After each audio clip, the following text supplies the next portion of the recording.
Salut à tous et aujourd'hui on va essayer de voir ensemble le backstage pour réaliser une petite publicité pour des montres. On va essayer de voir ensemble comment je la réalise avec le moins de matériel possible. C'est parti!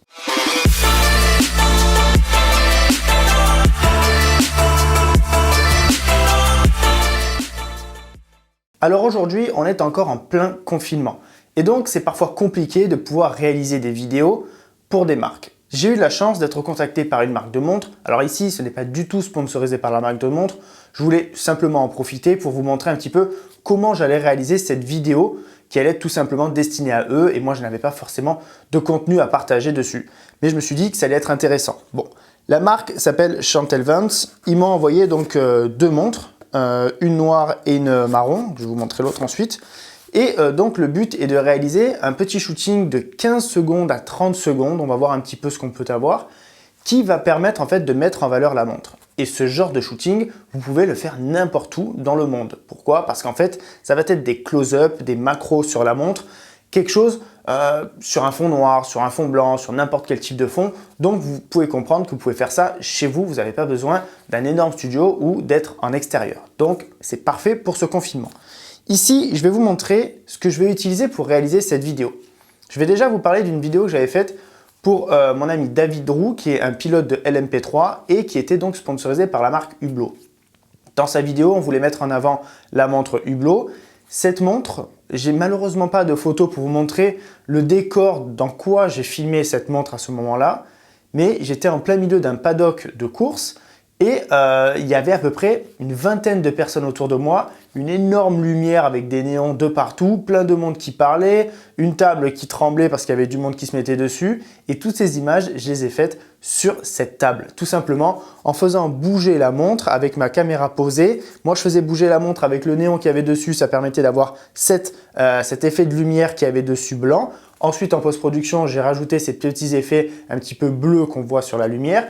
Mais j'ai vraiment réalisé ces images en mode ultra ghetto, quoi. Honnêtement, voilà, pour vous le dire comme ça, ultra ghetto.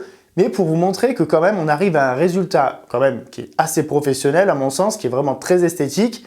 Et pourtant, je n'étais pas du tout dans les bonnes conditions pour pouvoir réaliser ça. Ici, on est chez soi, enfin je suis chez moi, je suis un peu plus posé, il y a moins de monde autour. Je vais pouvoir jouer avec l'éclairage comme je veux, etc. Et donc, je vais essayer de vous montrer aussi, plus ou moins avec le moins de matériel possible, comment je vais réaliser ça.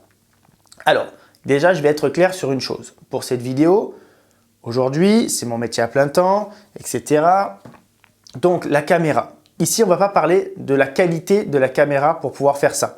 Quand je vous parle de moins de matériel possible, ça va être tous les outils autour qui vont permettre de pouvoir avoir ces effets de lumière, ces effets de mouvement, etc. La caméra ici, que vous filmez avec une caméra en Full HD ou avec une énorme caméra en 8K, honnêtement, je vais vous parler plutôt du cadrage, des techniques qu'on va pouvoir avoir sur cette montre. Alors, bien sûr, moi, ici, je vais filmer parce que j'ai la chance d'avoir ça maintenant grâce à mon travail. J'ai une RED qui va filmer en 5K. Donc, c'est comme ça que je vais filmer ici cette vidéo. Mais j'aurais pu la filmer avec un autre boîtier. Ici, je ne vais pas la filmer avec un autre boîtier parce que j'ai ça et que mon client me demande ça, donc je vais faire avec ça. Mais vous allez voir que dans le concept, c'est exactement pareil. Sur le trépied, quand vous allez voir cette caméra sur le trépied, que ce soit celle-ci ou n'importe quelle autre caméra, le cadrage sera le même. Bien entendu que la qualité d'image sera différente. Et j'espère bien, vu le prix de la caméra. Mais ici, donc moi, ce que je recherche, c'est une qualité, un piqué grâce à cette caméra que vous n'allez peut-être pas avoir si vous filmez en Full HD, ok. Mais vous allez voir que les mouvements de caméra, tout ce que je vais vous expliquer et vous allez voir le backstage de comment je réalise des petits mouvements tout simples, vous allez pouvoir aussi les réaliser chez vous. Je voulais aussi vous parler d'une vidéo que j'avais faite pour Karl Lagerfeld où on mettait aussi en avant des montres pendant un événement. Et il y avait ce moment où on voit la montre qui tourne comme ça. Et en fait, c'est tout simplement une assiette qui est posée sur une nappe que moi, je fais tourner avec mon doigt et on voit la montre qui tourne. Donc, vous voyez en fait ici, qu'il n'y a pas besoin d'un matériel de folie, un truc motorisé ou être 12 autour pour pouvoir faire ce genre de plan.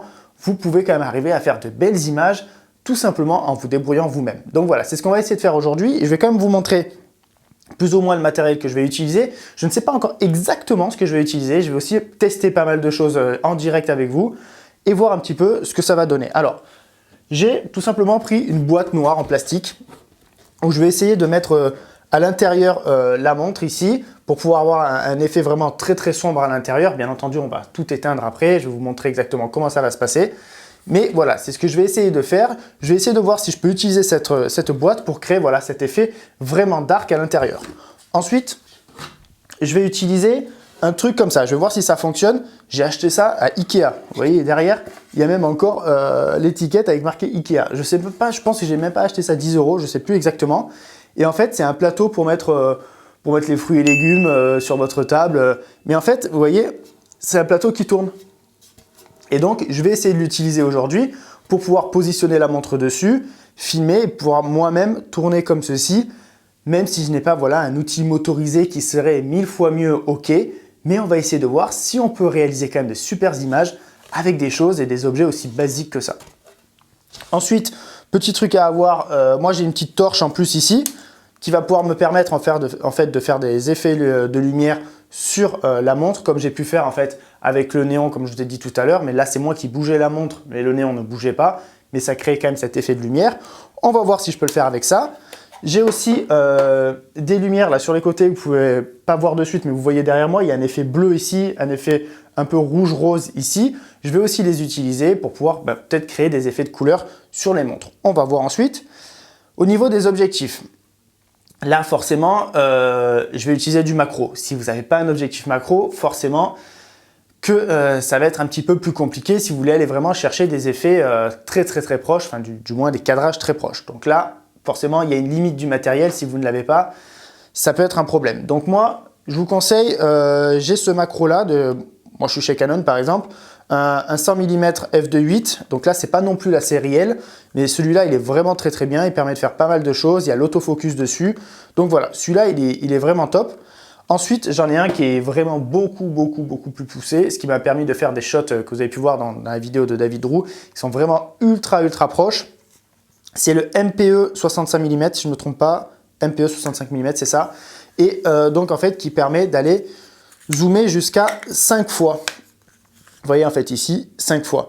Une fois, c'est ce macro-là. Et lui permet d'aller jusqu'à 5 fois. Et honnêtement, 5 fois, ça vous permet réellement, c'est pas une blague, de voir les poils des fourmis. Donc, ça aussi, c'est vrai, c'est avec ce type d'objectif qu'on peut faire ça. Malheureusement, ici, il n'y a pas d'autofocus. Et donc, c'est très compliqué si vous voulez photographier ou filmer quelque chose qui est en mouvement avec ce genre d'objectif. Honnêtement, c'est presque impossible. Pourquoi aussi? Parce que plus vous allez aller vers ces 5 fois, moins vous allez avoir de lumière qui va rentrer dedans. Et donc, plus il va falloir avoir de lumière additionnelle autour pour pouvoir exposer votre objet et donc pouvoir avoir les bons réglages. Parce que ici, honnêtement, si je crois que c'est un 2.8 aussi, ouais, c'est un 2.8. Si vous ouvrez à 2.8 avec ça, mais pratiquement tout est flou sur votre objet. Donc ici, il va falloir ouvrir à au moins un f10, f15, f16, machin, pour pouvoir vraiment en fait avoir une netteté un petit peu globale sur votre objet. Et encore, ça ne sera même pas tout net. Donc c'est vraiment très particulier comme objectif à utiliser. Mais par contre, magique là, typiquement pour une montre, la montre elle bouge pas, c'est parfait. Donc, on va voir un petit peu ça. Ensuite, qu'est-ce que j'ai? J'ai du gaffeur noir si j'ai besoin de cacher 2-3 trucs. De la microfibre aussi pour pouvoir nettoyer bien la montre. Tout bêtement, un coton-tige, s'il y a une petite poussière sur la montre, parce qu'avec la macro, on va vraiment tout voir. Couteau suisse pour couper les trucs. Voilà. Pour le moment, j'ai ça. Je vais voir ensuite si j'ai besoin d'autres choses, si j'ai des petites envies. On verra ensuite aussi en post-production ce que je rajoute avec des petits effets de lumière, comme dans l'autre vidéo avec les petits effets bleus. Et voilà. Donc maintenant, on va essayer de se positionner et on va voir un petit peu les images qu'on peut obtenir. Bon, ça y est, on est positionné. Alors, première chose à faire aussi, forcément, activer la montre. Donc là, j'ai activé, donc on voit bien qu'en fait, il y a les aiguilles qui tournent. Faut pas oublier. Ensuite, petit truc en plus, pipette. Donc là, la petite poire qui va permettre de pouvoir enlever les poussières au plus gros. Mais j'ai remarqué quand même qu'avec le macro, en fait, on voit absolument tout.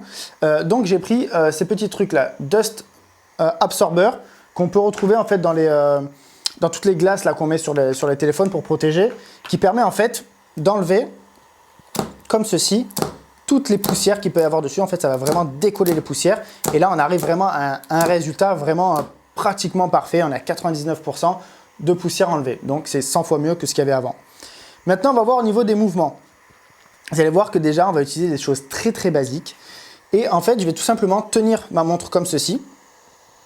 Ici, attention, on a un objectif qui est en manuel, donc il n'y a aucun autofocus, même si cette caméra n'a pas d'autofocus. Peu importe votre caméra, cet objectif n'a pas d'autofocus. Et le but, quand on fait ce genre de choses, c'est ne pas mettre l'autofocus. Pourquoi? Pour aller chercher exactement le point de netteté là où on le souhaite, parce que s'il se déplace tout au long de l'image, enfin de la montre par exemple, c'est pas forcément intéressant parce que vous n'allez pas avoir l'effet esthétique que vous cherchez. Donc là, c'est très important. On peut donc faire comme ceci. Moi, je tiens la montre assez serrée. J'ai mes mains posées et je vais aller chercher en fait le point de netteté. Donc, je vais m'avancer pile comme il faut et je vais créer des effets en bougeant comme ceci. Et là, on peut voir en fait réellement qu'on obtient des effets complètement dingues déjà. Pourquoi? Parce qu'on a cette lumière au-dessus. Donc là, j'ai pris ma lumière Rotolight qui est beaucoup plus puissante que le petit flash que je vous avais montré tout à l'heure. Ça, en fait, bon, bref, c'était pas assez puissant. Pourquoi? Parce qu'ici, par exemple, je vais faire ma F11 quand même pour avoir la netteté un petit peu la plus importante possible. Parce qu'à f2.8, honnêtement, pardon, vous avez une netteté qui est trop basse. En fait, il y a très peu de choses qui sont nettes et donc c'est pas bon. Là, on peut voir quand même, il y a une super belle profondeur de champ. Il y a quand même des effets, des endroits qui sont flous, des endroits qui sont nets.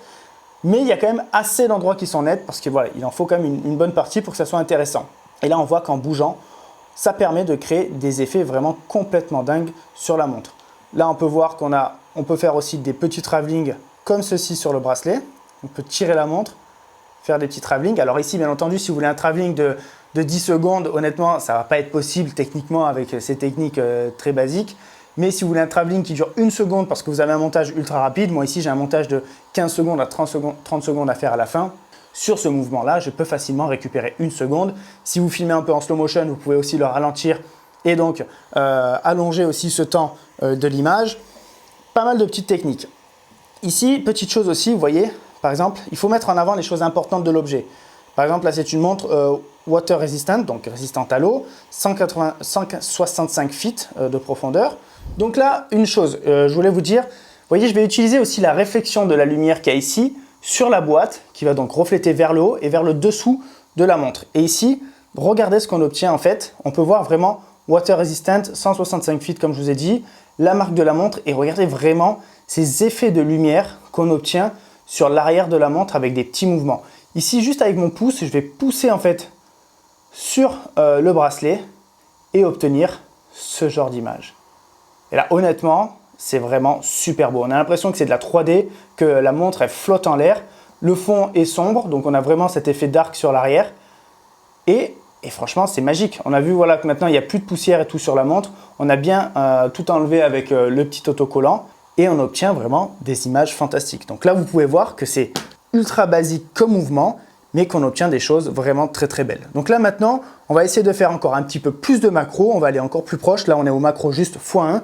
On va aller même jusqu'au macro x5 et on va voir jusqu'où on peut aller sur la montre et si c'est vraiment intéressant. Donc là, j'ai mis un macro x3. Honnêtement, le x5 sur ce genre de montre n'a aucun intérêt. Pourquoi? Parce que le mécanisme qu'il y a dedans, il n'est pas assez précis. Il n'y a pas grand chose. En fait, on ne comprendrait même plus du tout ce qu'on peut filmer. Donc là, je vais vous montrer juste à l'arrière. En fait, à quel point déjà juste en x3, on est proche des écritures. Alors déjà, c'est très compliqué à aller chercher, vous voyez. Comme je me mets proche de l'élément, voilà, resistance. Et en fait, c'est très compliqué d'avoir le point net. On voit de suite les tremblements tellement on est proche. En fait, c'est vraiment... on va voir un petit peu ce qu'on peut obtenir. Voilà, ici, on peut voir le mécanisme. Et la profondeur de champ, c'est vraiment compliqué. Voilà, ça devient vraiment complexe de pouvoir faire ça avec, juste avec nos mains. Donc là, c'est pour ça qu'après, bon, bah, y a des mécanismes quand même un peu plus précis qui permettent de faire ça. Mais on va essayer de faire quand même quelques plans, tout simplement en plan fixe. Donc là, je vais poser la montre, faire mes plans et vous allez voir quand même qu'on obtient des choses sympas, surtout qu'après, avec la post-production, on va rajouter un petit peu de lumière et ça va apporter quelque chose de plus. Donc là, regardez, on a pile l'aiguille qui passe. Donc là, j'ai vraiment fait un plan fixe et on voit en fait un peu la marque qui se distingue. On voit l'aiguille qui passe. Là, je fais un plan fixe un petit peu long. Pourquoi? Parce que je vais vouloir accélérer ce plan après en post-production. Ça peut peut-être me servir. Et là, voilà. Donc, j'ai fait un plan fixe C'est bon, ça me suffit. On peut voir l'autre aiguille qui arrive. Je vais garder l'autre aiguille aussi, pourquoi pas, pour pouvoir vraiment faire cet effet de tournis en post-production. Je ne sais pas, honnêtement, je ne sais pas si ça va être intéressant ou pas. Je le filme, je le prends, on verra bien. Et là, regardez ma technique pour pouvoir poser ma montre. J'ai utilisé des livres, un truc que j'ai fixé. En fait, on est tellement proche au niveau de la montre que vous pouvez même avoir un truc vert fluo derrière. Vous pouvez avoir des livres vert fluo. Honnêtement, ça ne se verra même pas, notamment. Donc voilà, là, j'ai fait ce premier plan. On va essayer de décaler, créer d'autres plans. Alors, honnêtement, vous voyez qu'en fait, mais c'est vraiment au millimètre près. Vous voyez que si je bouge un peu la montre, c'est foutu, quoi. C'est complètement foutu.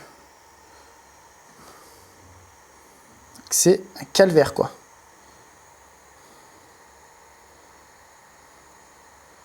C'est vraiment... Voilà, donc là j'ai ça aussi. On peut faire pas mal de choses, vous pouvez vraiment être ultra créatif là-dessus. Je vais voir si, en plus,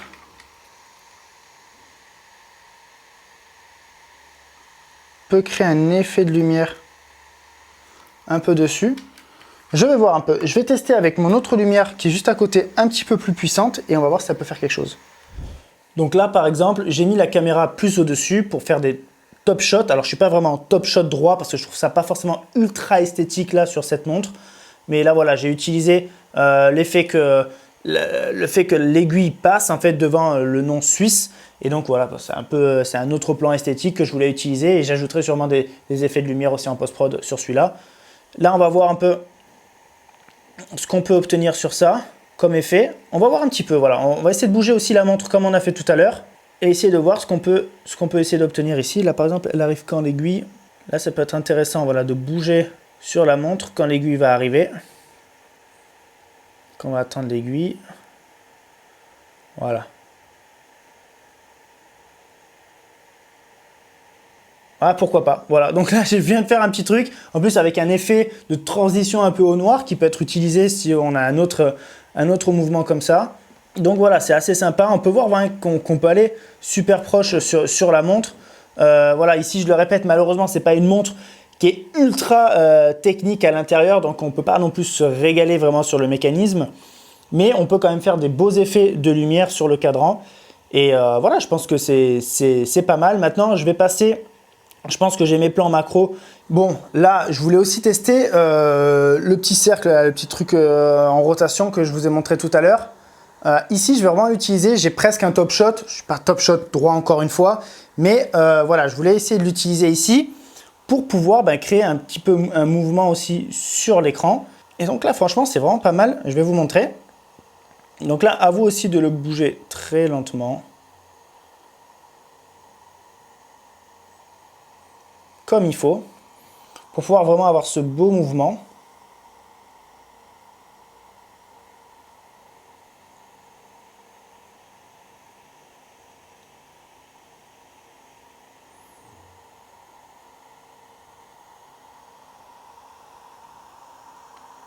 Ouais, je suis concentré. Je suis concentré. Et là, on va même essayer quelque chose. Je vais enlever complètement la lumière. Alors, attendez. Je vais enlever la lumière de ça et essayer de faire moi-même en fait les mouvements de lumière. Alors peut-être que vous me voyez beaucoup moins là, mais on va voir un petit peu ce que ça peut donner. On rebranche le tout et en fait voilà, on va essayer de faire ces mouvements là. Je vais vous montrer un peu en fait de suite comment ça peut rendre. En fait, je vais tout simplement faire des mouvements comme ceci et en fait enlever totalement la lumière. Et on va faire des mouvements un peu croisés en fait. Je vais bouger dans un sens la montre et la lumière dans l'autre. Et en fait, sans que ça va permettre de vraiment créer cet effet de lumière qui arrive sur la montre et qui repart. Donc là, vous avez pu voir, c'est une technique vraiment ultra basique que vous pouvez adapter à n'importe quel type de cadrage. Mais voilà, en fait, le fait de se retrouver dans l'obscurité, d'avoir un éclairage et de le bouger dessus, là tout simplement, ça permet d'avoir cet effet-là. Donc après, à vous voilà, d'être créatif, de le faire sur les côtés, sur des endroits un peu plus serrés, sur un plan plus large, etc. Là, je voulais vous montrer sur ça. Je ne sais pas si je vais forcément l'utiliser dans ma vidéo finale, celui-là, mais au moins pour vous montrer que voilà, on peut faire cet effet de lumière vraiment avec un truc tout basique. Après aussi, vous pouvez aller encore bien plus loin si vous êtes un petit peu équipé avec des choses. Là, par exemple, C'est un mini coussin que j'avais sur d'une autre marque de montre, avec la boîte d'une autre marque de montre, mais que je vais utiliser ici, en fait, pour vraiment pouvoir positionner bien la montre. Alors, on va voir ce qu'on peut faire. On va la mettre comme ceci. Et en fait, ça va pouvoir me permettre de pouvoir faire d'autres plans dessus. Donc là, elle a l'air bien. Je vais la positionner comme ceci. Et donc là, ça va pouvoir me permettre en fait, de faire des plans de profil en ayant vraiment toujours cette lumière au-dessus. Après, on peut la placer à n'importe quel endroit, à vous de choisir un peu les effets que vous voulez faire. Mais ça va pouvoir me permettre d'avoir la caméra maintenant de profil et pouvoir jouer avec ceci. Alors là, c'est encore le plateau. J'ai mis un t-shirt noir dessus, mais bon, voilà, là, ça va être tellement serré que ça ne va même pas se voir. Mais on va pouvoir faire cet effet. Donc c'est parti, on va positionner la caméra. Voilà, on est positionné. J'ai remis le macro. J'avais essayé quelque chose avec le 50 mm, mais ça ne le faisait pas. Et donc là, on voit encore qu'on est super proche de la montre et qu'on a un autre effet de lumière. On a vraiment en fait cet effet d'arc sur le bas. Et on va essayer maintenant de toucher un petit peu le truc et essayer de donner voilà cet effet là. Ah, cet effet de lumière là qui est très sympa.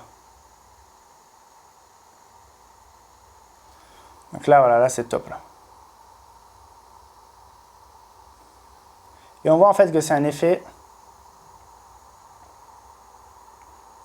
Encore une fois, ici ça peut durer vraiment qu'une seconde parce que le mouvement il est très compliqué, ne pas avoir de saccade. Je le répète, si vous avez un truc électronique, c'est 1000 fois mieux. Mais en fait, ici on voit bien que sur un mouvement d'une seconde, on obtient quelque chose de quand même vraiment assez fluide.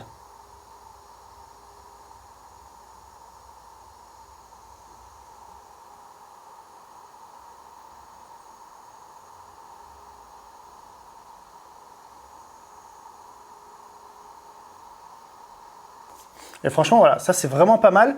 Alors, maintenant, je pense que je vais essayer de passer au macro x1, mais avec l'autre, ce qui va me permet d'avoir un plan un petit peu plus large, parce que là, depuis tout à l'heure, on a des plans assez serrés sur la montre.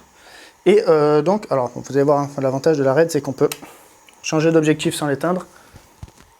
Donc ça, c'est pas mal. Donc là, je vais passer à celui-là.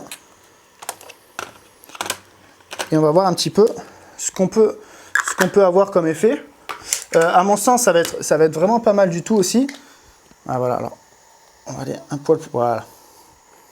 Un poil plus loin, exactement ce que je veux. Voilà, donc là, ouais, c'est exactement ça qu'il me faut. Donc là, en fait, on est beaucoup plus large sur la montre. L'autre, en fait, j'arrivais pas à avoir cette netteté à cause de l'objectif et de la macro, de la façon dont il est fait. On peut pas avoir le plan aussi large, même en x1. Là, donc on va voir maintenant, on va faire ce petit cadrage là. C'est parti et on va essayer de tourner.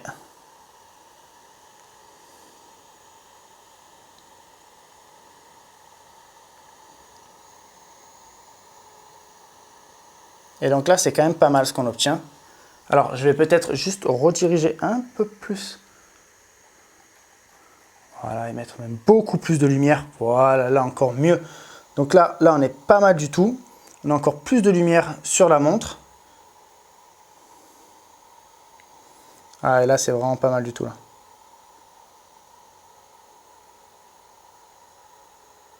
Ah, ce qu'on obtient là, c'est vraiment, vraiment cool.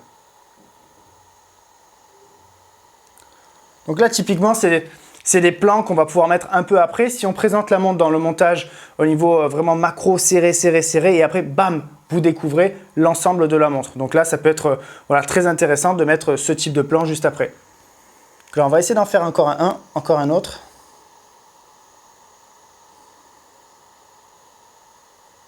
Voilà. Un poil plus lent. Parfait.